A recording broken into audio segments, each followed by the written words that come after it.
minta Bapa agar semua umat-Mu diukir di hati dan pikiran mereka. Tujuan hidup ini bukan semata-mata untuk cukup makan, cukup minum. Punya rasa cukup. Ada baju, ada makanan, itu baik. Tapi punya tujuan hidup sampai kekekalan, itu yang akan menyelamatkan kita. Buat kami semua memilih apa yang menyelamatkan, bukan apa yang menguntungkan. Aku minta Bapa di dalam nama Yesus, bahwa di luar Engkau Yesus, kami akan rugi. Karena iblis itu pencuri, pembunuh, pembinasa. Tapi di dalam Yesus kami akan menerima hidup dan hidup berkelimpahan. Selalu ukurannya adalah kelimpahan, abundantly, abundantly, abundantly. Tidak ada lack. The Lord is my shepherd, I shall not lack. Kata kurang tidak ada di kamus Alkitab. Kata kelimpahan memenuhi Alkitab kita. Aku berdoa agar pagi hari ini setiap anakmu, siapapun yang ikut menonton, membuka YouTube-nya hari ini, baik di Bali maupun di Surabaya, maupun di Bandung, maupun ada di BSD, di Tangerang Selatan, ada di Cengkareng, ada di Sumatera, ada di Manado, ada di Halmahera, ada di Ternate, sampai ke Sumba, sampai ke Kupang, sampai ke Soe, dimanapun umatmu berada, di Jayapura, di Merauke, siapapun yang klik firman pagi hari ini melalui kami, Gereja Generasi Apostolik, bicara ke mereka secara pribadi. Karena firman-Mu tidak bisa terpenjara sekalipun hidup kami terpenjara. Firman-Mu itu merdeka Tuhan. Firman-Mu itu hidup dan roh yang akan memberikan kehidupan dari kematian.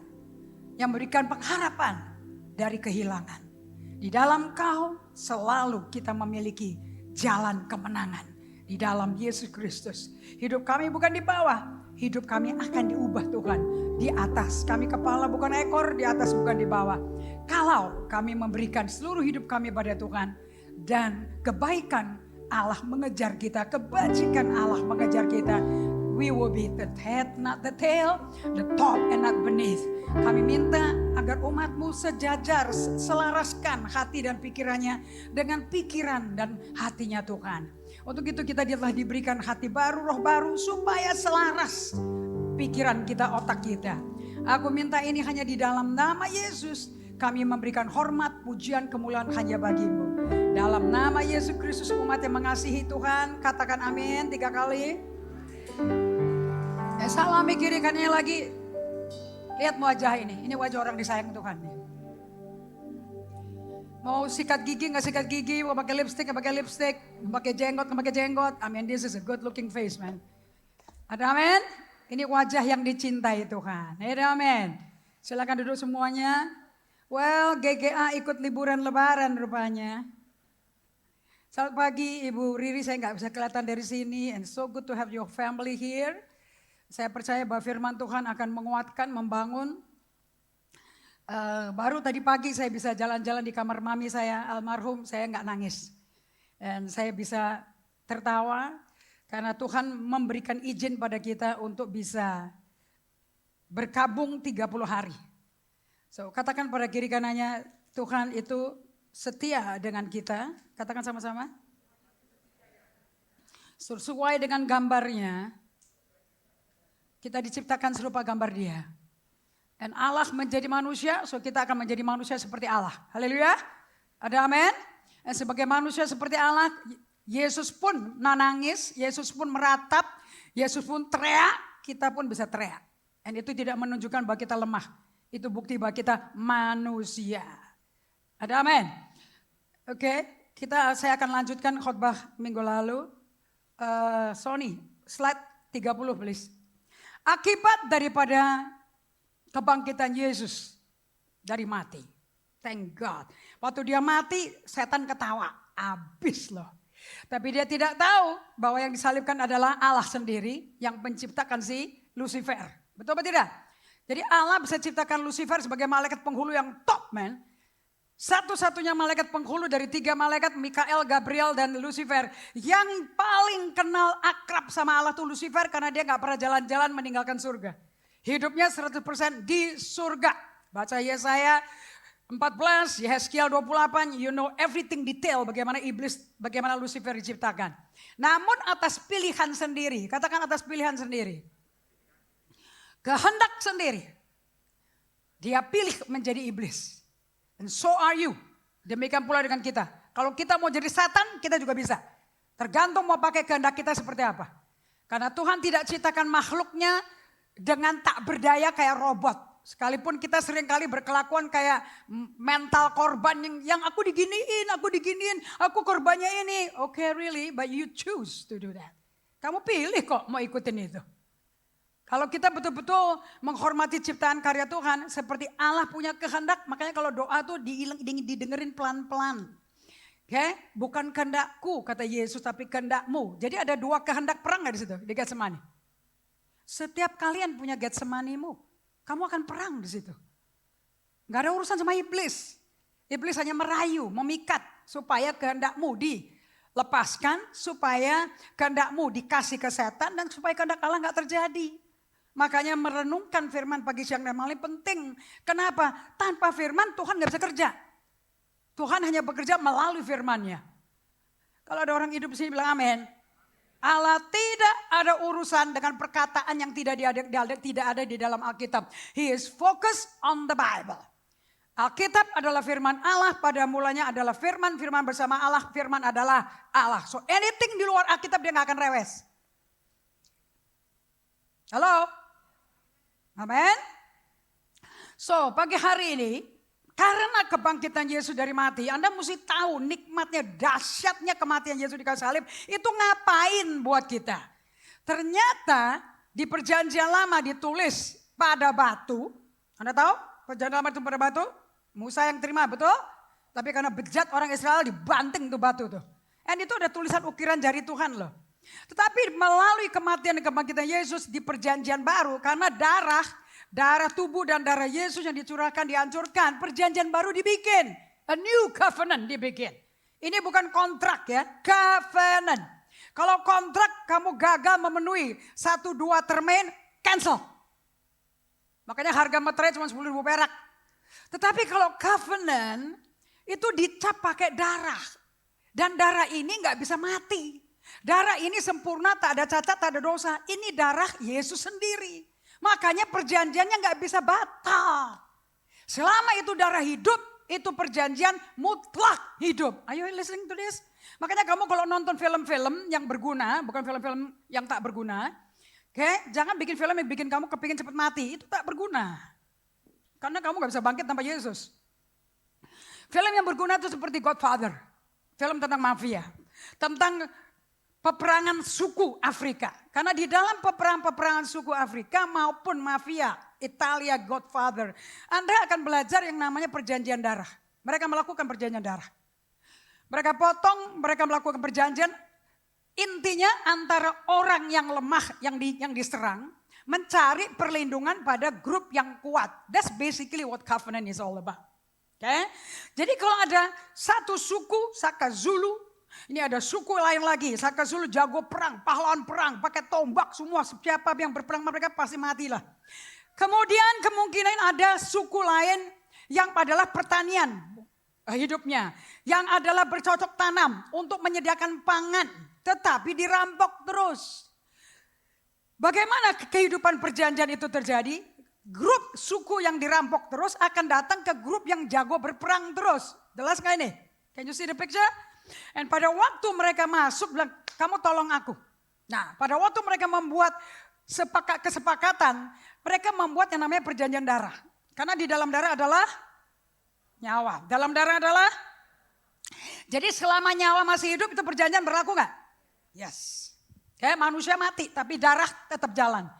So orang yang suku yang kaya dengan panen ya berkata, atau tembaga atau mineral atau perairan whatever.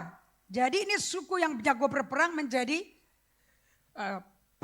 Suku yang menjagai, memelihara, yang berperang atas mereka. Tapi nggak mau dong dia berperang tanpa dibayar, betul atau tidak? Dan caranya orang Afrika, mereka melakukan perjanjian pertemuan bahwa kita akan bersatu, kita akan seia sekata, kita akan melakukan apa yang kau minta dan kamu akan lakukan bagian kamu.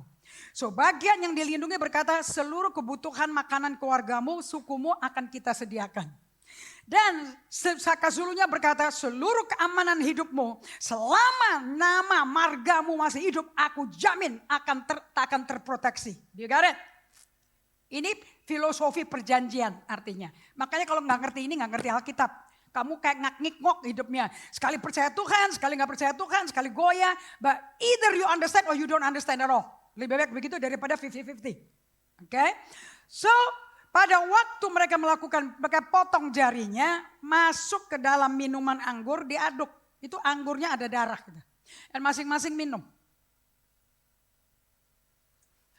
Setelah mereka minum, hari itu, detik itu dilakukan.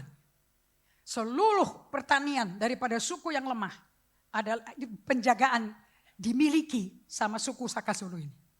Dan seluruh keamanan, seluruh kekayaannya diproteksi dan keamanannya juga diproteksi dari anak cucunya daripada suku ini. Dan seluruh kehidupan suku ini yang repot berperang akan dijamin makanan minumamu tersedia. Lengkap ini? Ganti Saka Zulu dengan Yesus. Ganti Saka Zulu dengan Allah Bapa kita. Allah Bapa, Putra, Roh Kudus. Dan kita masuk dalam perjamuan suci. Makanya kalau komuni itu jangan cuma ngawur. Tuhan, aku membuat perjanjian baru dengan kau. Perjanjian darah. Aku berikan nyawaku, I surrender my life. And you give me your blood. Kau berikan darahmu padaku. Untuk membeli nyawaku, untuk nebus nyawaku.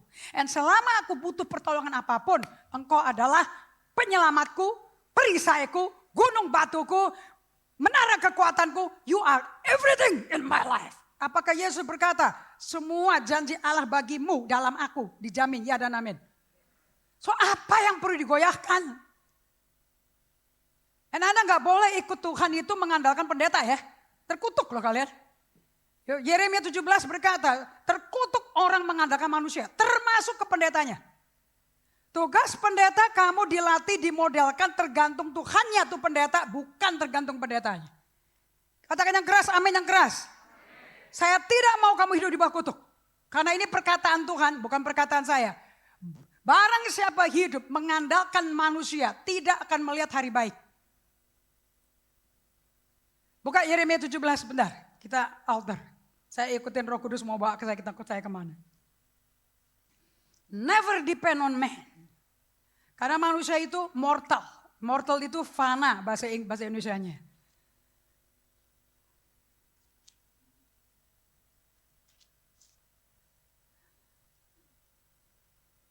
Yeremia 17 ayat 3.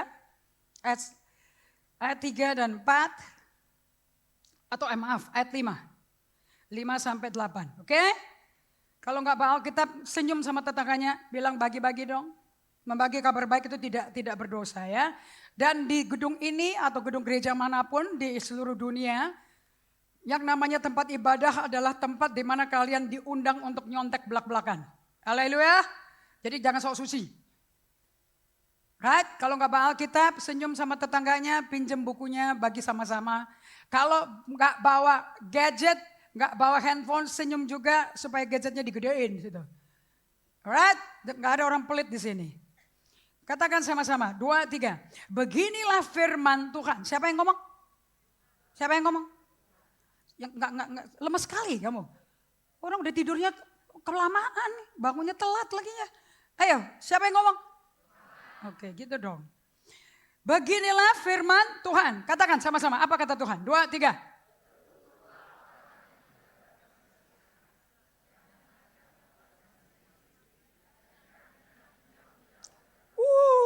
Jadi kapan kamu itu hidupnya menjauh dari Tuhan? Kapan? 1, mengandalkan? Yang kedua, termasuk manusia dirimu enggak? Of course, itu kalimat kedua mengatakan itu. Yang mengandalkan? Kekuatan sendiri. Makanya kalau kadang-kadang sampai apa yang Anda banggakan itu habis ludes, jangan stres. Karena kamu lagi dibentuk untuk transformasi pindah kepada orang yang hatinya mendekat pada Tuhan. Jadi problem gak selalu sial. Masalah yang tidak ngenakin kita gak selalu sial. Nangkep ya? Just because your tabungan habis, just because apa yang kau simpan habis, tidak berarti kamu anak sial. Kamu lagi ditransformasi. Katakan lagi ditransformasi. Supaya kamu mengandalkan something that you like need to die before something that is right need to live. Amin.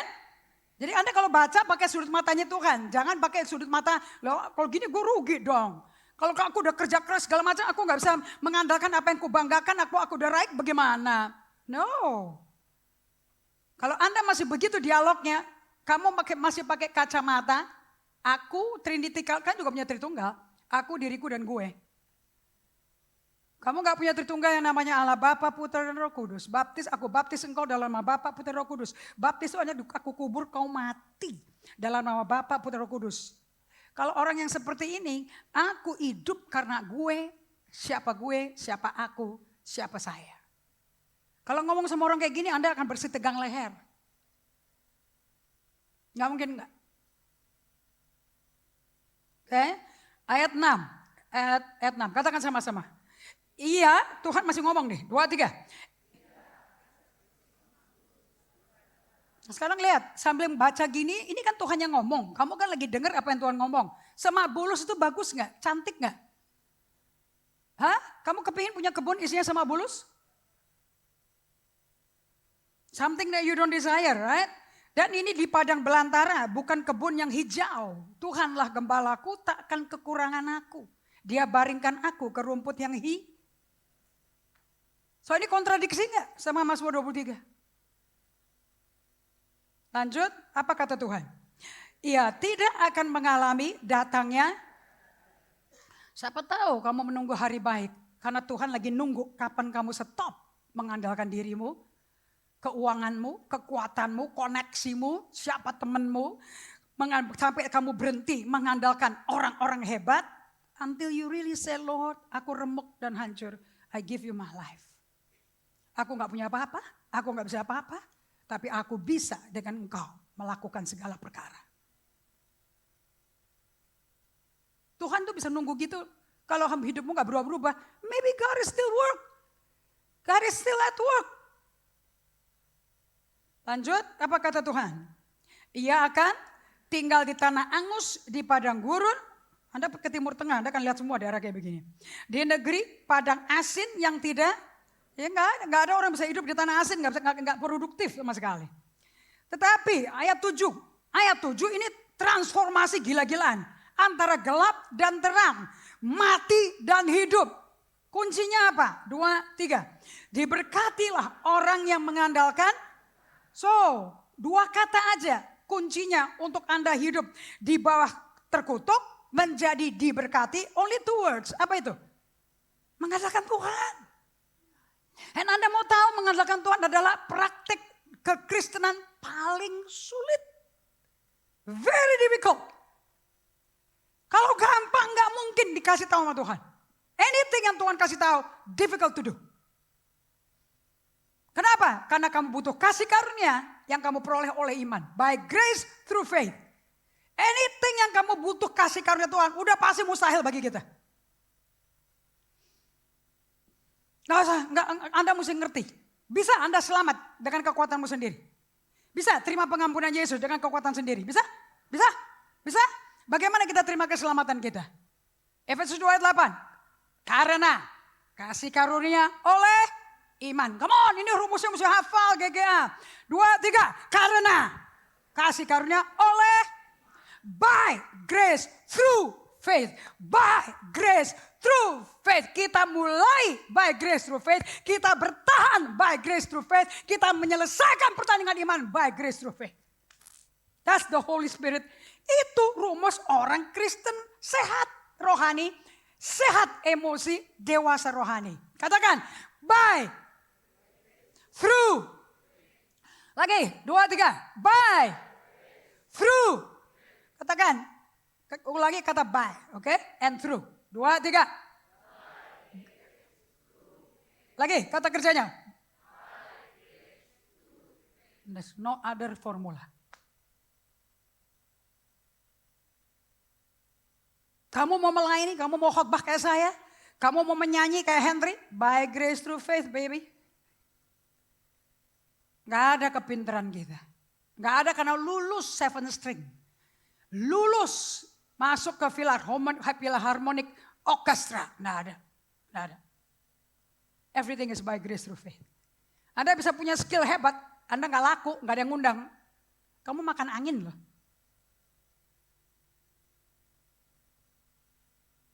Anda bisa PhD, 5 gelar PhD. Nobody like you. You got no job, man. Silakan makan kertas diplomamu. Nangkap ini? Yang membuat Anda sukses, if God love you. Kalau engkau sadar Tuhan sayang sama kamu. And kamu terima sayangnya itu. And kamu resiprokal kepada dia. And kamu cintai dia juga. And akibat kamu mencintai dia, kamu mampu, dimampukan, diberdayakan mencintai sesama kamu. Dan begitu kamu mencintai sesamamu, semua berkat Allah, Abraham, Ishak dan Yakub akan pindah ke kamu. Kenapa? Karena Tuhan pakai orang untuk memberkati kita. Dia gak pakai angin, dia gak pakai padang pasir, dia gak pakai gurun, dia gak pakai makanan, minuman. Dia pakai orang. Karena Allah tidak menciptakan kaktus, demi kaktus itu cinta Tuhan. Dia ciptakan manusia untuk menikmati kaktusnya dia. Untuk menikmati sayur bayam. Untuk menikmati iceberg lettuce. Untuk menikmati Caesar salad. Tapi yang bikin Caesar salad dari salad lettuce menjadi Caesar adalah koki. Everybody needs everybody. Yesus tidak mati di kayu salib demi dirinya sendiri dan demi setan kalah. Yesus mati di kayu salib dan bangkit. Detik pertama dia bangkit yang dia cari orang. Halo? Betul apa tidak? Dan dia build community. Dia membangun komunitas. Dia bangun keluarganya di bumi. Dia gak bangun asosiasi sinode. He love family. Dia suka menjadi keluarga. Coba buka sebentar ke Efesus. Kasih tanda di Yeremia ya. Buka ke Efesus 3. Oh maaf, Efesus 2. Efesus 2.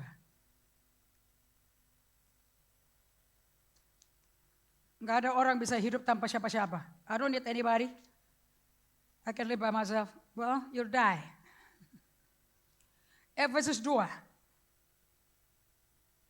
Ayat 19 dan 20. Supaya kamu tahu kenapa kamu ada di gereja generasi apostolik. Katakan apostolik. Apostolik itu gak ada urusan sama Katolik ya. Dan gereja Katolik tidak berarti gereja yang Katolik. Gereja Katolik itu lambang, itu bahasa Latin. Nanti kamu bisa belajar dari buku EHS dan EHD, Emotionally Healthy Discipleship. Bahwa sejarah gereja semua orang Kristen mesti tahu. Kamu gak bisa ngomong, aku cuma tahu GGA, di luar itu gue gak tahu apa-apa. Well, you need to know the history of the church. Dari gereja mula-mula Kisah Rasul pasal 2 sampai 1000 tahun masa kegelapan. Sampai munculnya Martin Luther. Sampai ke gerakan Protestan masuk. Sampai ke gerakan kekudusan masuk. Gerakan baptis masuk. You need to know. Karena gereja itu pecah beribu-ribu juta kali. Why is it like that? Kalau kita gak belajar kita akan ngalami yang sama. Efesus 2 ayat 19 dan 20. Kalau sudah ketemu katakan lagi nyari. Kalau ketawanya mesra kan berarti ngaku dosa. Sudah semuanya? Ready to read? Oke, Tuhan ngomong pada kita. Demikianlah kamu bukan lagi orang asing dan pendatang. Melainkan kawan sewarga dari orang-orang kudus. Dan anggota-anggota keluarga Allah. Gara-gara apa? Siapa bilang kamu bukan keluarga? Makanya kalau datang ke ibadah jangan cari pendetanya doang. Pendeta Yakobus siapa? Yakobus siapa? Kamu kalau sampai masih kayak begitu 10-20 tahun jadi Kristen hanya cari pendetanya siapa? Kamu tuh bukan keluarga Allah loh. Kamu penonton pendeta. Terkutuklah orang yang akan lihat hari baik dari Tuhan. Kenapa kok kita bisa disebut keluarga Allah? Apa yang terjadi sih yang bikin kita bukan lagi orang asing, bukan pendatang, melainkan kawan sewarga. Kawan sewarga bahasa Inggrisnya citizen, warga negara. Warga negara dari orang-orang kudus dan anggotanya keluarga Allah. What happened? Anda mesti baca dari ayat 10.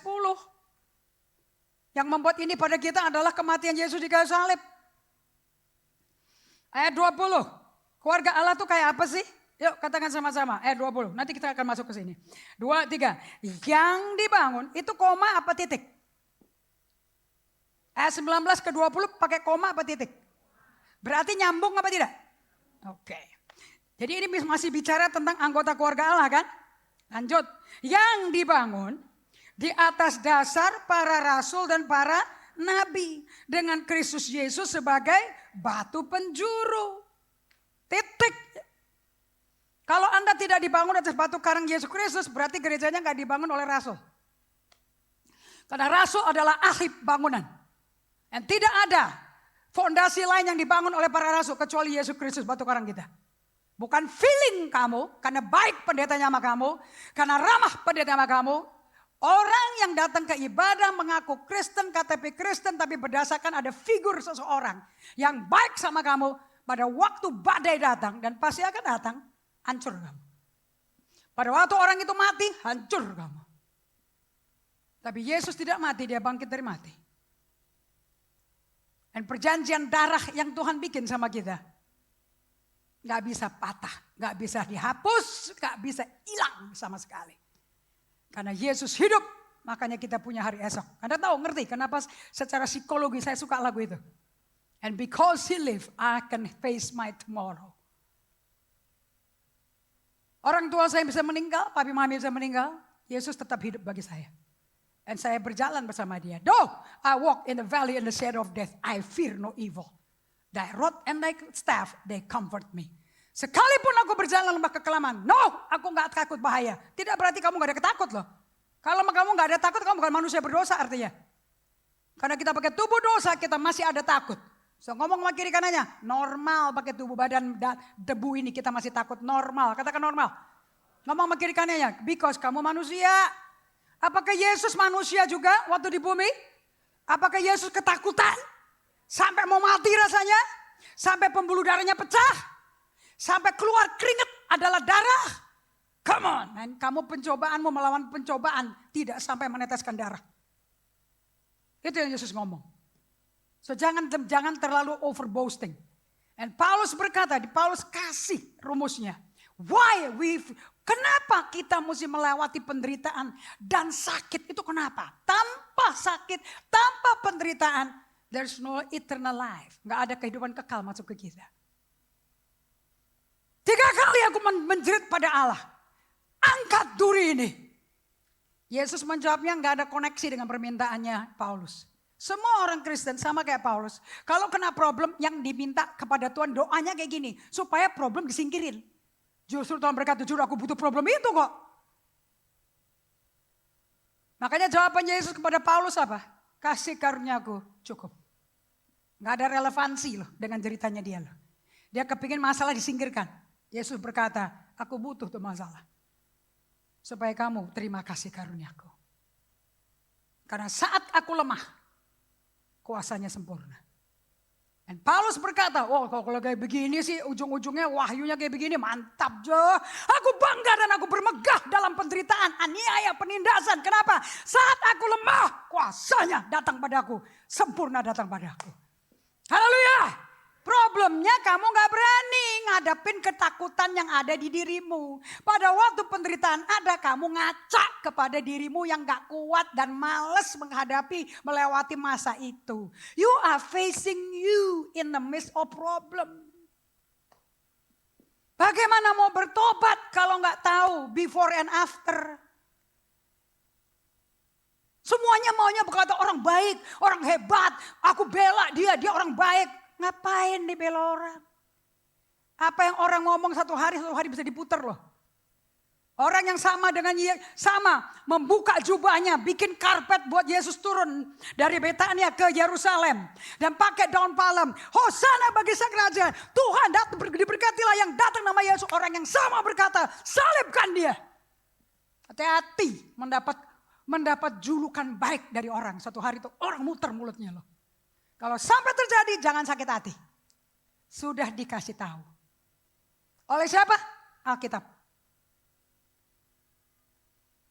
Kenapa diizinkan begitu? Terkutuk orang mengandalkan manusia. Ujung-ujungnya kembali ke Yeremia 17. God is a jealous God. Allah yang kita sembah, Allah yang cemburuan. Dan nama dia cemburuan. Hati-hati sama roh sihir. Pertemananmu bisa hidup mengontrol satu sama lain. And God hates you. Anda bisa aktif di gereja, Anda bisa mengabdi, Anda bisa menabur uang segede-gede kayak apa. Still your life is not good. Kenapa? Karena ada berhala di hatimu yang bikin Yesus cemburu sama kamu. Saya bersyukur saya mengalami aniaya 6 tahun lamanya. Dan tidak ada manusia bisa nolong saya. Saya mesti masuk ke pengadilan, saya mesti jadi saksi, saya mesti dibentak-bentak, saya mesti lewati itu semua. I'm glad I did it. Karena hanya di titik itu saya bisa betul-betul hancur dan remuk dan hanya mengandalkan tangan Tuhan. Thank God aku dimerdekakan masuk ke Yeremia 17. Kalau tidak, hidupku akan sial terus. Are you understanding this? Nangkep. Jadi pola pikirmu dunia jangan dimasukin ke gereja Tuhan. Justru duniawinya hilang, gereja Tuhan masuk ke otak kita. Don't bring the world into the church. Bring heaven into the church. Makanya doanya apa Bapak kami itu? Datanglah kerajaanmu. Jadilah kehendakmu. Di bumi seperti di surga. Ngapain bumi dimasukin ke negara, ke kerajaan surga? Bukankah kerajaan surga sudah ada di antara kita? Lukas 17 ayat 21. Coba buka. Kenapa mesti tunggu mati untuk mengalami surga? Anda punya keyakinan ke surga kalau Anda di bumi hidupnya dengan surga. Lukas 17 ayat 21.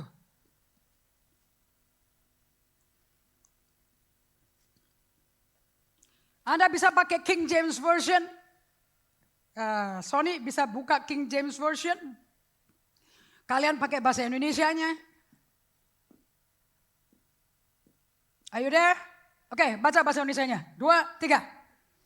Juga orang tidak dapat mengatakan, lihat ia ada di sini. Atau lihat ia ada di sana. Kan kita menuju ke sini nih sekarang nih. Because, bahasa Indonesianya apa? Kerajaan Allah ada di antara kita, betul? Bahasa Indonesianya, kerajaan Allah ada di antara kita, right? Bahasa Inggrisnya. Juga orang tidak dapat mengatakan, lihat ia ada di sini, ia ada di sana. Sebab sesungguhnya kerajaan Allah ada di antara kamu. So kingdom of God tidak pernah tanpa orang. You got it? So Anda mesti masuk ke kelompok kecil where you've experienced kingdom life. Dan bahasa Inggrisnya King James. Neither shall they say, lo here or lo there. For behold, lihat, tatap, the kingdom of God is within you. Kerajaan surga itu di dalam kamu. Kerajaan surga bukan mengenai makanan minuman. Tapi mengenai sukacita, damai sejahtera dan kebenaran oleh Roh Kudus. Dan saya mau tanya di mana Roh Kudus berada?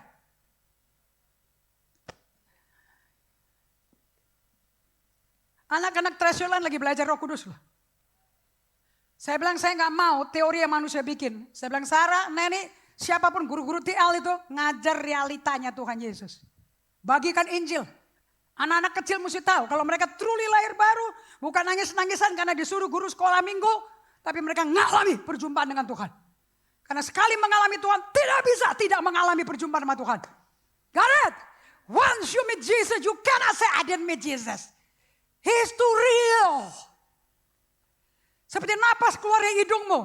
Seperti hidupmu yang real, megang dunia. Real, Yesus juga real, memasukin hidupmu. Menjamah kamu, He is real. Gila, 7 perusahaan saya tinggal. Kalau Yesus gak real, ngapain gue tinggal? Are you here? He's more real than any cash can give. The kingdom of God is within you. Karena kerajaan surga, Roma 14:17 berkata, adalah Roh Kudus. Jadi waktu kita selamat, kita menerima kerajaan surga. Berbahagialah orang kau yang miskin, kau punya kerajaan surga. Karena orang yang broken, orang yang remuk jiwanya, orang yang patah, gak bisa ngapa-ngapain lagi. Tapi kalau dia berseru pada nama Yesus, seperti pencuri di kayu salib di sebelahnya Yesus. Tuhan, kalau engkau kembali nanti, ingat aku ya. Hari ini kau di Firdaus bersama aku. Dibutuhkan orang yang hancur hati dan sadar diri loh. Mau mengaku dia itu Tuhan loh. Pencuri yang lain gak mau ngaku. Katanya lu Tuhan, bangkit dong. Dan teman pencuri satunya berkata, lu tahu diri loh. Kalau lu disalib itu karena kita jahat loh. Ini orang tidak ada salah apa-apa. Masa udah cemooh, tahu diri loh. Banyak orang berdosa gak tahu diri kan. Hanya satu kata aja bisa memindahkan kamu dari gelap ke terang. Dari terkutuk diberkati. Just one word. Believe and surrender. Believe and obey. Don Moon menulis lagu. When you walk through the valley, trust and obey. For there's no other way to be happy with Jesus. When you trust and obey. Tidak ada kehormatan yang lebih besar yang kita bisa berikan kepada Tuhan kecuali trust kita. Termasuk hubungan di dalam carousel, di hubungan kerja, hubungan antara sesama kita. Yang bisa menghancurkan GGA cuma satu. Kalau engkau injak kepercayaanku pada kalian. Perkawinan hancur karena trust yang dihancurkan. Karena orang hidup itu memberi nyawa, bukan memberi uang. Uang pun diberi itu dari nyawa dia kerja di kantor. Berapa jam, dinilai berapa rupiah. Makanya orang kalau tidak diucapkan terima kasih sakit hatinya. I give you everything. Kok kamu gak pernah mengatakan terima kasih. Don't hurt the trust. Covenant is trust. Yesus memberikan seluruh nyawanya, darahnya. Badannya pecahkan buat orang-orang yang suatu hari akan menyalibkan dia di kayu salib. Mereka tahu, Yesus tahu. Yesus membuat perjanjian sama orang yang tidak bisa dipegang mulutnya. Makanya dikatakan kitab Yohanes 14, Yesus tidak mau mempercayakan dirinya kepada mereka. Gak mau. Makanya Anda yang masuk dalam pernikahan, you better make sure you prepare yourself. Karena suatu hari that trust can be broken. Tapi kalau sebelum menikah, masih lajang. Serve your marriage out of your singleness. Pada waktu kamu masuk dalam pernikahan, keduanya menjadi satu. Serve your family out of your marriage. Tidak ada kelajangan lagi, mati lajangnya. Kalau selama lajang gak biasa dekat sama Tuhan, bergaul sama Tuhan, kenapa kau tuh kawin berjalan sama Tuhan? Wah, itu perubahan revolusi berat itu. Change of habit, berat itu. Saya aja ngajarin semua change of habit, saya gak mati kok. Berapa dari kalian saya stop ngajarin sesi EHS, kamu stop juga. Dan kalian bikin ketawa-tawa bisa guyon. Tidak bergaul dengan Tuhan, guyon, are you joking? Terkutuk loh, gak mengandalkan Tuhan loh, kok ketawa. Buku yang saya ajarkan will save you from the curse. Ini buku bebas kutuk.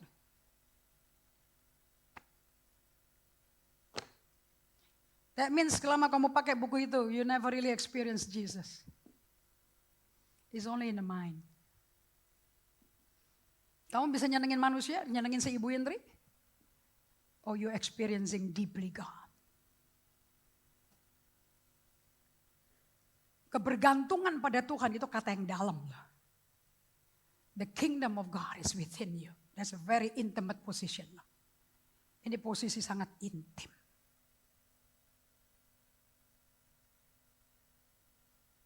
Ini bukan kehadiran di ibadah seminggu sekali. Tuhan pencipta langit dan bumi yang mati buat dosa kamu. Milih tinggal di badanmu. Mana ada agama kayak begini? Ini relationship. Balik ke Yeremia 17 ayat 7 dan 8. Diberkatilah orang yang mengandalkan Tuhan. Kata Tuhan, ini Tuhan masih ngomong semua loh. Yang menaruh harapannya pada Tuhan. Ia akan seperti, ayat 8, 2, 3, 4. Ia akan seperti pohon yang ditanam di tepi air. Mami saya meninggal, saya tetap memelihara kebunnya mama. Walaupun dia gak suka, saya tambah-tambahin tanaman. Cukup dipelihara dengan baik, udah cukupin. Gak usah tambah-tambah tanaman, buang-buang duit. Karena pohon beranak, kita bisa tanam lagi lebih banyak. Mami saya itu efisiennya tinggi banget loh. So saya suka jalan-jalan di kebun saya sekarang. Karena permintaan mama terpenuhi. Kenapa waktu hidup gak terpenuhi? Sebab mama punya tukang kebun sendiri yang bukan tukang kebun. Sekarang anaknya pakai tukang ahli kebun, tukang dekor, taman. Jadi terpenuhi. Karena alatnya komplit. Yang satu pakai alat golok tanpa pegangan, ya tinggalkan komplit. Tapi sayang sama Oma. Dan Oma sayang sama dia, ya terjadilah. Hubungan sayang-sayangan. Makanya waktu Oma meninggal, Anda lihat tim pasukannya Oma semua sayang semua sama Oma. Mereka hidup dengan apa yang Oma cukup, mereka juga belajar cukup pakai itu. Nggak pernah berantem itu mereka. Kalau mereka melawan, dimarahin sama Oma. Jangan, buat apa? Kalau dengerin kata-kata itu lama-lama benar juga sih. Karena Oma terus pergi kan, jadi buat apa? Ganti-ganti, Tanaman juga ditinggal. Tapi karena saya anaknya mau mengenang mami saya, dan saya juga suka berkebun. Saya suka tanaman, bukan suka berkebun sih. Suka beli tanah, suka beli pupuk, itu nggak suka. Tapi karena tukang kebun suruh ya gue beli jadinya.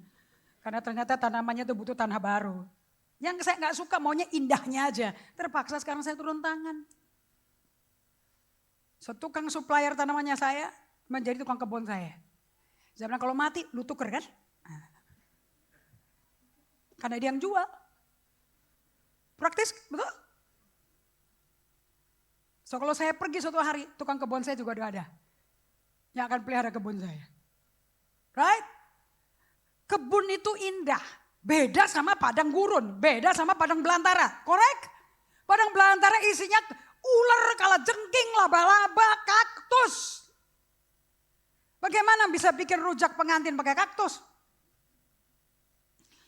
Tetapi di ayat 7, diberkatilah orang yang mengandalkan Tuhan, yang menaruh harapannya pada Tuhan. Ia akan seperti pohon yang ditanam di tepi air. Orang lihat kamu tuh subur gitu loh. Yang merambatkan akarnya ke tepi batang air. Akar aja menjalar loh. Seperti pohon palem, pohon dates di padang gurun. Itu akarnya malah menjalar sampai kedalaman sumur-sumur artesis. Makanya itu tanaman yang kuat hidup di padang belantara. Dan yang tidak ngalami datangnya panas terik. Tapi panas terik datang gak? Datang, tapi seperti gak ada panas terik. Yang daunnya tetap hijau, yang tidak khawatir dalam tahun kering. Dan yang tidak berhenti menghasilkan. That's what God wants. Mazmur 92, berbagailah orang yang tertanam di pelataran Tuhan. Sampai tua akan tetap gemuk dan tetap berbuah. Ada amin. Saya masih punya waktu sampai saya 80 tahun untuk mempersiapkan penerusnya GGS saya. Saya gak terburu-buru nyari penerus. Banyak orang ambisius yang merasa mereka penerus.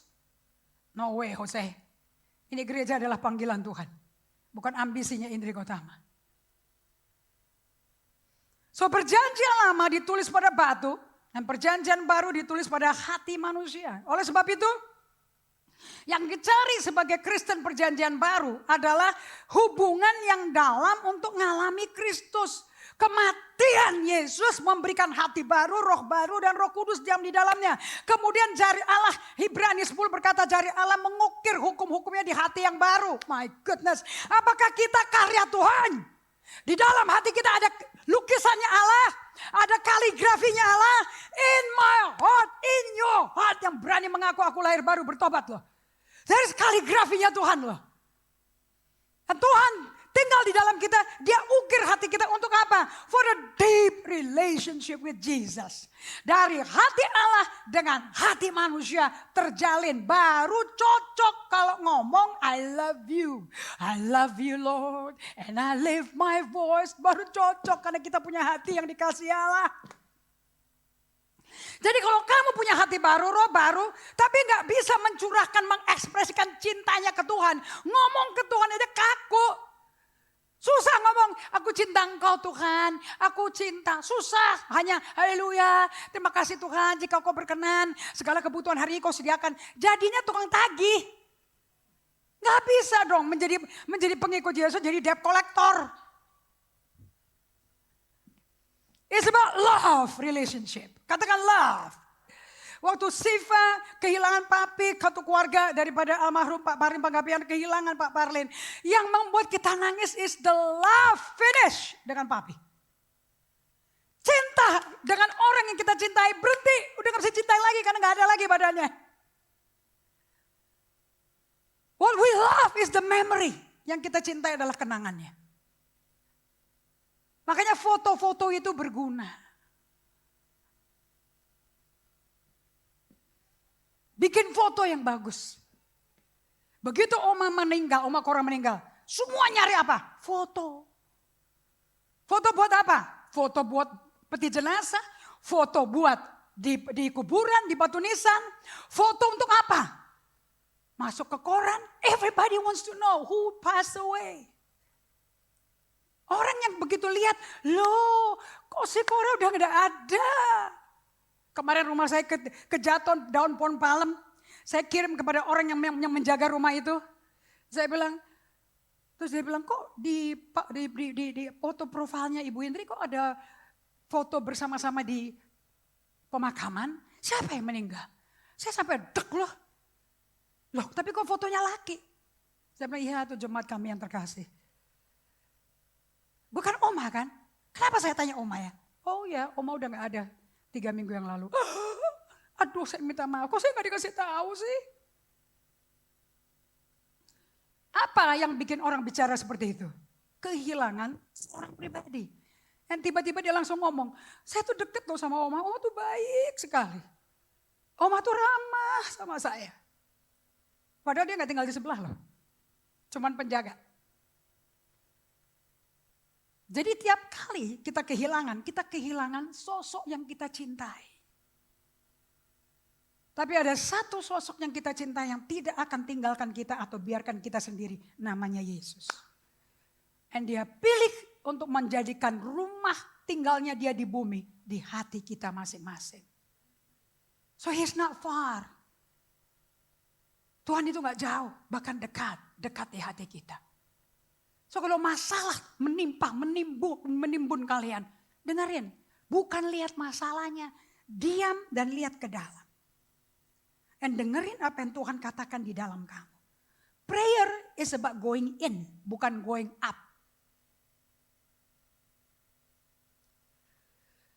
So di Efesus 3 ayat 12, di dalam dia, makanya dia pernah ada di dalam sinode, di dalam gereja, di dalam Kristus, dalam sosok pribadi yang bangkit dari mati.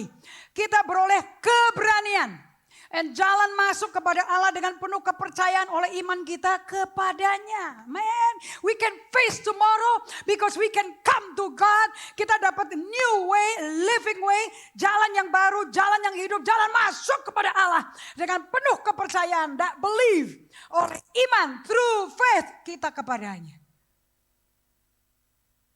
Wah ini bukan teori ya, ini kalau gak dialami percuma gak bisa khotbah ini.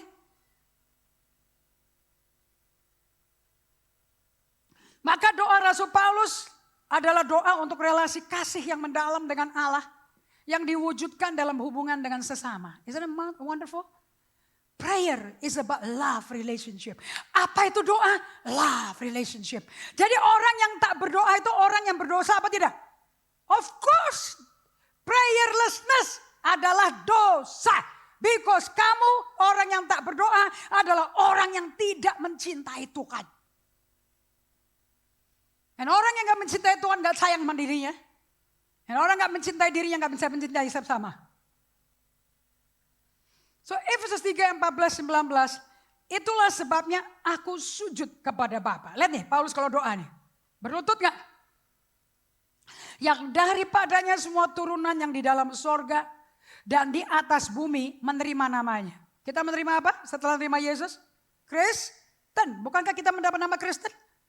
Mendapat anak Allah, status anak Allah, right? Aku berdoa supaya ia menurut kekayaan kemuliaannya menguatkan dan meneguhkan kamu oleh rohnya di dalam. Jadi di mana kekuatan kita? Koneksi orang kaya, orang berpengaruh, orang hebat. Duit bertriliun-triliunan, itu kekuatanmu? No way Jose. Terkutuk orang kayak begitu. Suatu hari ekonomi dunia sedang menuju keterpurukan. Are you ready? Dunia sudah menuju gitu. Anda tahu kan? Belum baca koran. Belum baca Instagram. Instagram penuh sekarang. Dengan apa yang dipilih negara-negara tertentu tidak lagi mau pakai US dollar, ganti mata uang lain. Negara-negara besar. Tapi hidup kita nggak digantung pada kata Tuhan, nggak tergantung pada uang. Uang pasti datang. Apakah Nabi Elia ditolong sama Tuhan di tengah-tengah masa kelaparan? Apakah dia makan air dan pasir dan kaktus atau dia makan daging yang dikirim oleh burung gagak? Siapa yang kirim? So kita akan punya burung gagak. Kalau mata kita pada Yesus, bukan pada dompet kita. Merubah pandangan, butuh pertobatan total. Butuh latihan, creating a habit, day by day datang ke Tuhan. Ini melatih lensa kita, mata hati kita menuju ke Tuhan, bukan ke masalah. Apa yang enak sekarang, gak berarti enak minggu depan loh.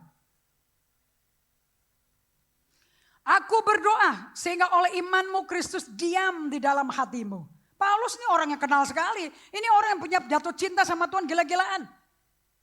Doanya Paulus sebelum dia mati, sebelum dilempar badannya di depan Kaisar Nero.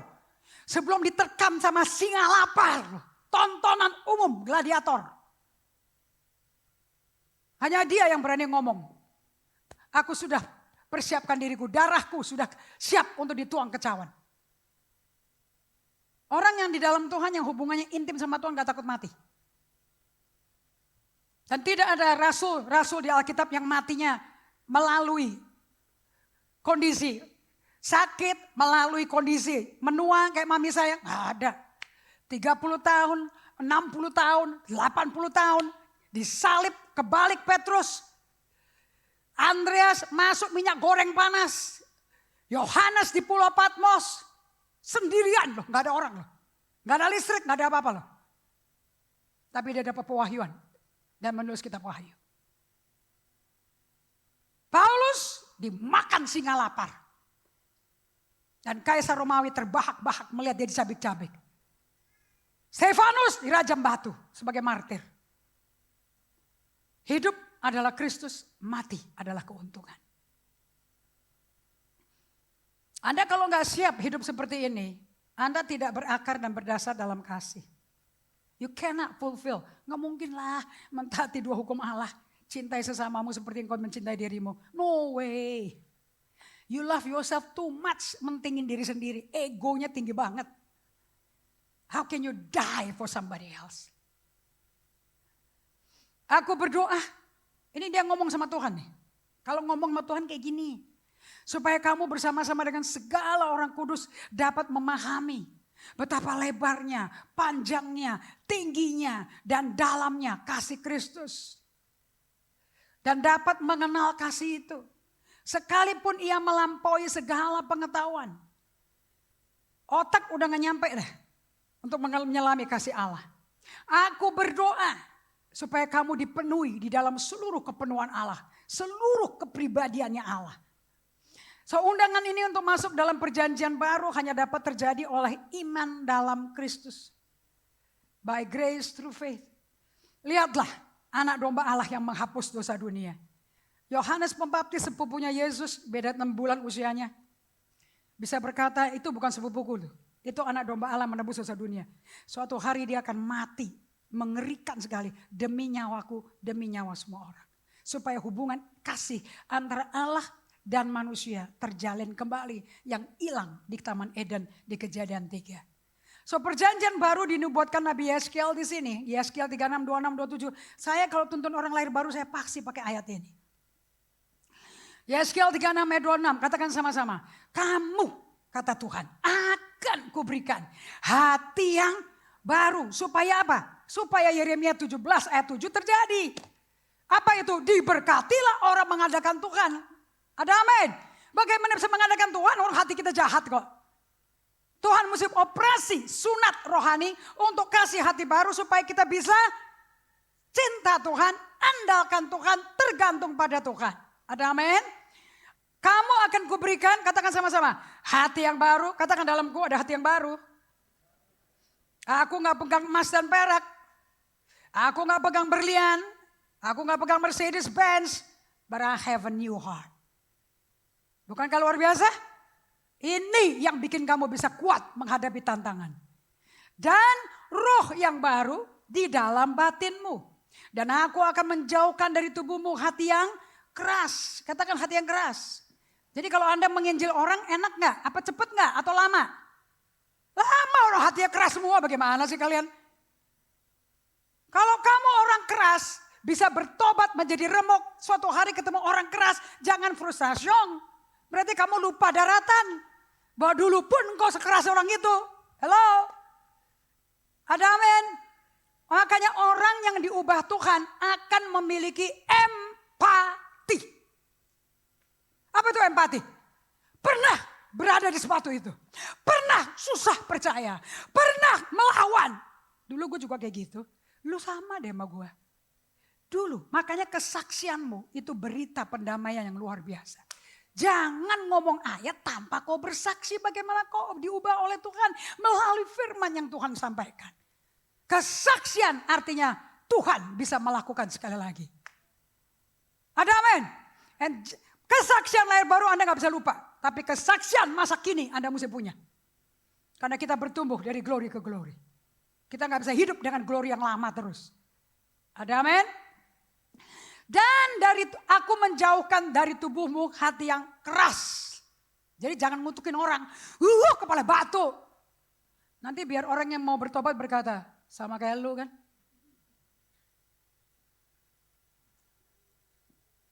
Kalau Anda marah-marah sama orang susah bertobat di keluargamu, kamu sombong. Kalau ada orang pernah ngajarin saya ngomong kayak gini, itu kamu aja kayak kacang lupa kulitnya. Gak ada orang gak keras. Dosa bikin kita keras. Dosa merusak jiwa kita. Justru kalau kita lihat orang keras kita nangis.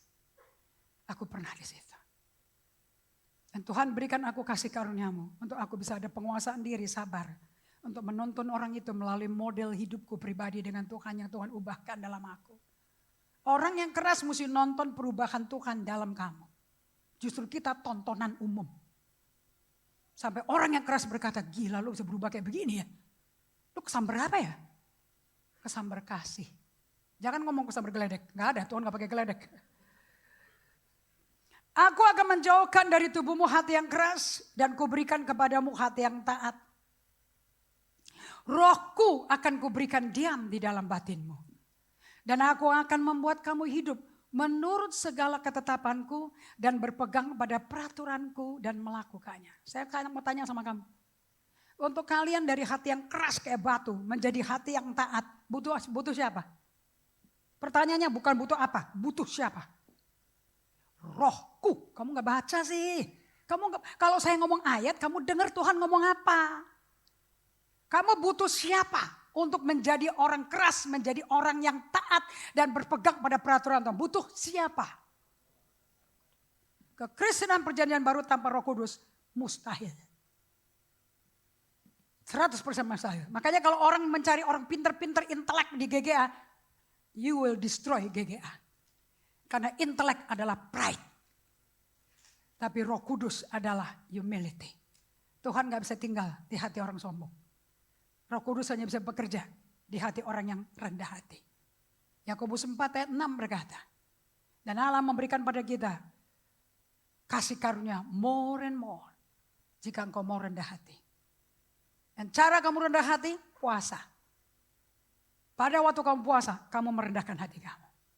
Kalau kamu ada problem sampai sombongnya gak kelar-kelar, buat puasa. Itu kamu berkata, I'm humbling myself. Kalau kamu rendah, Tuhan naik volumenya. Kamu tinggi, Tuhan turun volumenya. Logikanya mesti jalan.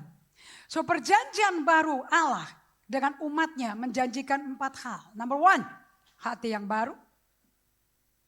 2, roh yang baru. 3, Roh Kudus yang berdiam tetap dalam hati yang baru. Aku tak pernah tinggalkan kamu atau biarkan kamu. Roh Kudus tahu. Kamu gak akan kuat jadi orang Kristen. Di tengah-tengah dunia yang menolak iman dalam Yesus. Roh Kudus tetap tinggal sama kita. Sebab Yesus jamin, aku tidak tinggalkan kamu sebagai yatim piatu. Berarti Roh Kudus permanen apa tidak? Of course. Makanya Derek Prince berkata seperti ini. Ini guru Alkitab. Kalau Anda mau cari guru Alkitab yang stabil, guru Alkitab yang bagus, beli buku Kenneth Hagin senior. And nomor 2, bukunya Derek Prince. Semua penuh di Emmanuel. Itu fondasi rohani saya. Dan Derek Prince berkata seperti ini. Kalau ada orang Kristen berkata, kamu tahu? Doamu gak dijawab kenapa? Karena lu dosa sih. Salah. Orang berdosa berdoa dan didengar Tuhan. Waktu saya datang ke Tuhan pertama kali, saya dalam hidup kumpul kebo loh. Di kamar tempat kumpul kebo, saya ditemui Tuhan. Saya tidak ditemui Tuhan, sudah dibaptis selam. Saya ditemui Tuhan dalam rumah tempat saya kumpul kebo jam 4 sore. Kalau kamu tidak bertemu dengan Tuhan dalam kondisi berdosa, dan kamu Farisi. Dan salibnya dan darahnya cuma-cuma. Apa artinya itu? Dia datang untuk orang berdosa. Dia mati menanggung dosa orang berdosa. Dia mati menanggung hukuman dosa orang berdosa. Bagaimana dia tidak datang kepada orang berdosa? Hanya orang Farisi benci Yesus loh. Apa-apaan tuh? Yesus sebelum dia ke Getsemani, sebelum perjamuan terakhir. Dia pergi ke rumahnya Maria di Betania. Maria ini saudaranya Lazarus dan Marta. Ini khotbah saya di Bali. GGA Bali. 23 Desember. Leoni menarikan tariannya di alabaster box.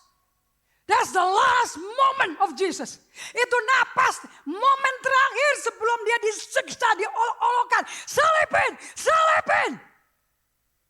Dan Yesus masuk ke rumah orang kusta namanya Simon. Si Simon kusta Farisi. Anda tahu orang Farisi? Hafal luar kepala Alkitab, titik koma hafal semua. Hafal lembarnya di mana. Tapi problem mencintai orang berdosa. Majority kita semua kayak gitu. Cinta Tuhan. Kalau nyanyi nangis-nangis. Ku sembah kau.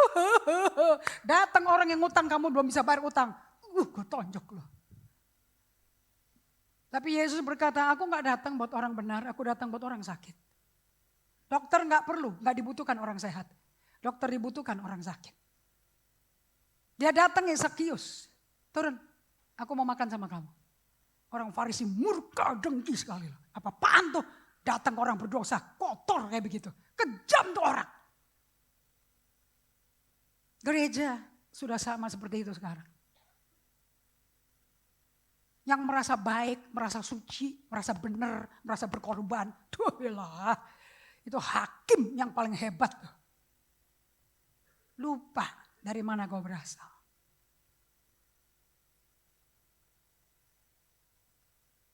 Dan Yesus masuk ke rumah orang Farisi dan sudah disembuhkan Yesus dari kustanya. Sudah disembuhkan Yesus. Dan Maria datang dari belakang. Orang Farisi gak terima perempuan kotor lah. Orang Farisi melarang. Makanya wanita pendarahan 12 tahun gak bisa ketemu Yesus. Gak bisa keluar rumah. Dan kalau keluar dia mesti teriak-teriak. Najis! Najis! Karena darah. Orang Yahudi kalau kawin. Kalau istrinya lagi haid. Tidak boleh satu tempat tidur. Pakai korden dipisah. Sudah kawin. Yesus sengaja nyembuhin orang itu. Di depan semua orang. Laki-laki semuanya. Dan dia berkata, siapa yang nyentuh aku? Aku kerasa ada kekuatan yang keluar. Muridnya marah-marah semua. Siapa yang nyentuh kamu? Begitu banyak orang nyentuh kamu. Mana mungkin tahu yang mana? Aku tahu. Karena ada kuasa mengalir keluar. Kuasa itu selalu keluar kalau ada iman. Iman bekerja dengan kasih. Galatia 5 ayat 6. Harus di depan laki dong. 12 tahun pendarahan. 12 tahun harga dirinya hilang. Perempuan kotor, najis. Pasti ada kutuk loh sampai berdarah 12 tahun gak sembuh-sembuh. Bokek laginya dia. Habis uangnya untuk segala dokter.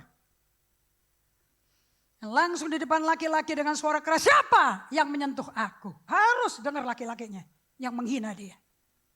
Untuk menyembuhkan dignitinya, harga diri. Waktu saya bertobat yang disembuhkan adalah harga diri wanitanya saya.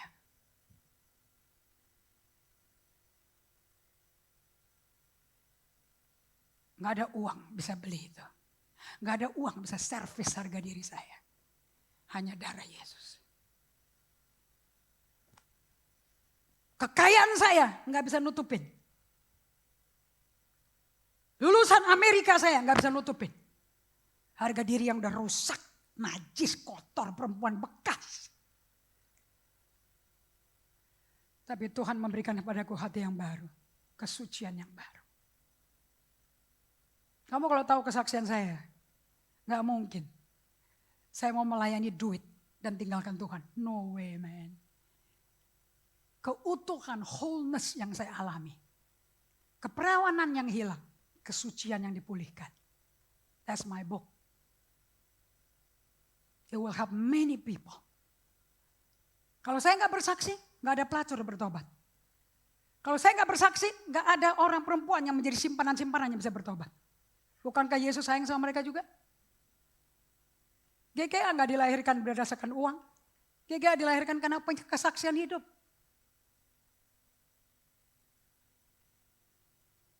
Dan perempuan pendarahan itu dikatakan, siapa yang menyentuh aku? Gemeter dia. Merangkak. Dari lutut debu semua, badan kurus kering. Karena dia ngomong pakai iman. Kalau saja gue sentuh jubahnya, gue pasti sembuh. Perempuan, imanmu menyelamatkan kamu. Dosamu diampuni. Berdiri.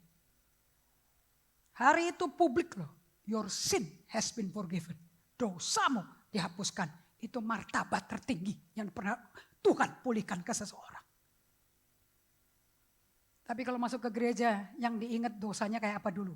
Dulu kayak gini loh orangnya, hati-hati loh kamu. Really? Kalau gitu kamu pertanyakan salib Yesus loh. Kalau gitu kamu pertanyakan kematian dan kebangkitan Yesus loh.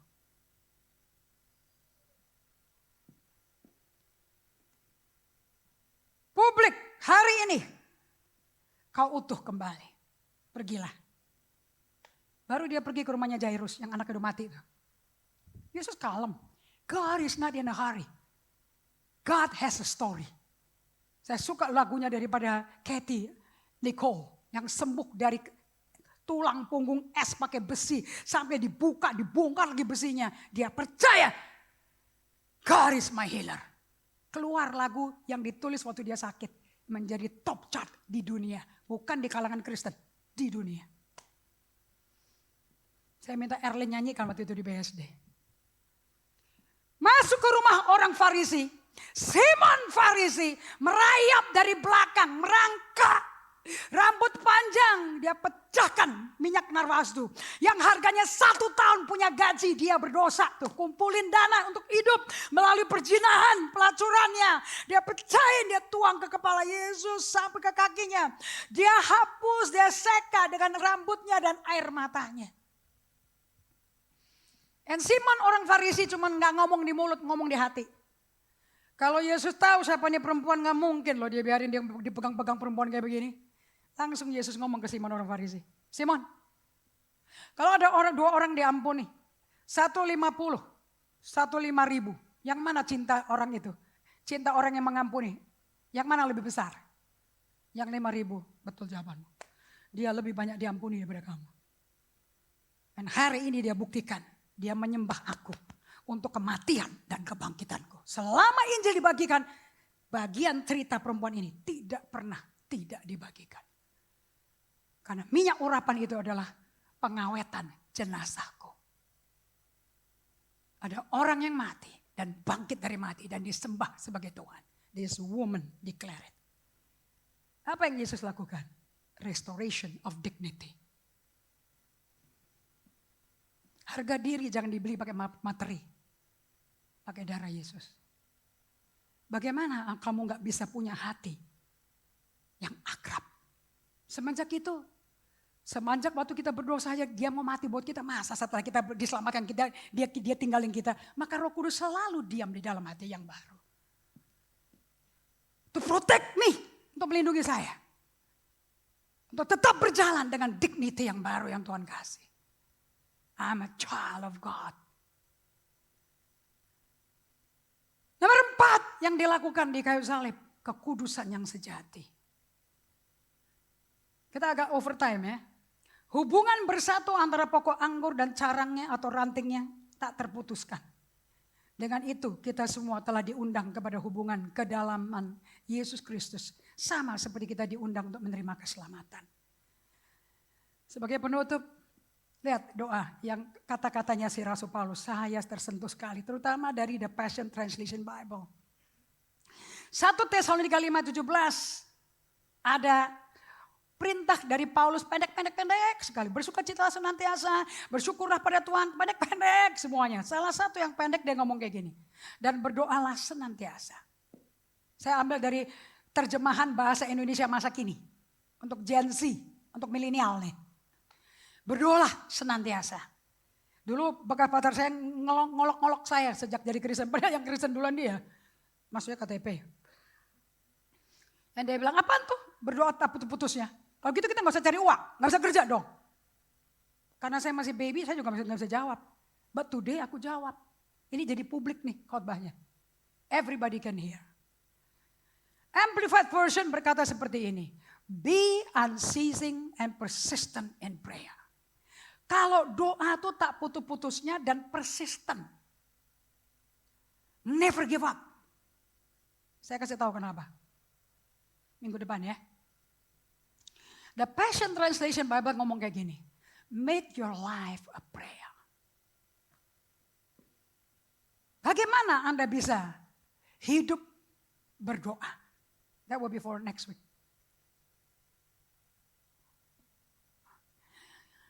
Karena nama Allah artinya hirup napasnya, buang napas kotormu. Hirup napasnya, buang napas kotormu. Rabi Yahudi mengatakan, nama Allah adalah YHWH. Untuk memudahkan orang-orang Amerika, orang-orang sekolah, ditambahin vokal, A, I, O, E-nya dimasukin. Untuk mempermudah, tapi nama Allah gak bisa dipakai sembarangan.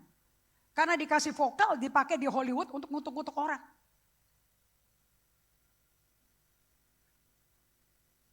YHWH artinya Yahweh. I breathe on you. Aku menghembus padamu rohku. HW berkata, aku hirup persembahanmu seperti dupa yang harum. Wahyu 8 ayat 3, Rasul Yohanes berkata, doa orang-orang kudus seperti dupa di cawan. Dan akan ditumpahkan ke bumi untuk membawa penghakiman pada dunia. Is your prayer seperti incense, a beautiful incense? Setiap kali kamu berpuasa, setiap kali kamu berdoa, setiap kali kamu tarik napas, kamu lagi nyebutin Yahweh. Setiap kali kamu menghembuskan napas, kamu lagi sebutin Yahweh. Jadi pada waktu mami saya menghembuskan napas terakhir, waktu Bapak almarhum Parlim Panggabean menghembuskan napas terakhir, dia lagi sebutin YHWH. Karena namanya napas. Makanya cara berdoa yang Tuhan mau, be silent, berdiamlah. Dan tarik napasmu, hirup Roh Kudusku. Yohanes 20:22 Tuhan berkata, seperti Bapa mengutus aku, sekarang aku utus kamu. Terima Roh Kudus. Yahweh. Dan kalian datang, Bapa ini aku. Dia hirup. Incense yang harum. Kalau doa jangan bertele-tele. Jangan menarik perhatian orang bahwa kamu pintar doa. Doa yang benar adalah hirup hadiratnya. Tinggal di hadiratnya. Dan hembus hadiratnya ke orang lain. Tundukkan kepala. Bapa, kami berdoa di dalam nama Yesus. Hati kami terjual bagimu. Hati kami toh milikmu. Kau yang kasih hati yang baru. Kau kasih roh yang baru. Kami gak mau jual hati ini untuk kenikmatan dunia. Supaya orang menghormati aku. Aku cukup dihormati Engkau Tuhan. Aku cukup dicintai Engkau. Kau lebih dari segala-galanya. I want you Lord. You are everything in my life. Kau bicara pada setiap umat-Mu Tuhan. Buat mereka gak cinta uang tapi cinta Yesus. Dan Allah Bapa pasti menyediakan segala yang mereka butuhkan karena Tuhanlah gembala kita. Takkan kekurangan kita. Inilah saatnya kita membuktikan kita disayang Tuhan apa enggak. Kita ngalami Tuhan apa tidak. Kami siap menabur Tuhan di dalam nama Yesus Kristus Tuhan kami. Amin. Anda bisa memberi pakai QRIS. Anda bisa serahkan Benyaminmu cash. Anda bisa bawa depositomu. Anda bisa bawa harta kekayaanmu yang paling kau cintai. Anda bisa kasih melalui ATM, cek, giro. Anda butuh amplop, angkat tangannya. Dan para hasil akan memberikan pada kalian. Kalau butuh QRIS, para usher siap membawa QRIS-nya dan Anda tinggal scan lebih dekat. Terima berkat Tuhan siang hari ini. Pulanglah dalam damai sejahtera karena kau dibuat berdamai dengan Allah Bapa melalui kematian dan kebangkitan Yesus. Dan jaminan dari Tuhan langsung setelah kau terima perdamaian ini. Melalui Harun, Tuhan memberkati engkau. Tuhan melindungi engkau. Tuhan menyinari engkau dengan wajahnya dan memberi engkau kasih karunia. Tuhan menghadapkan wajahnya kepadamu dan memberi engkau damai sejahtera. Semua yang memeluk dan menerima dan menyambut Tuhan dengan segenap hatimu katakan amin 3 kali. And God bless you and have a good weekend. So I sing of your love.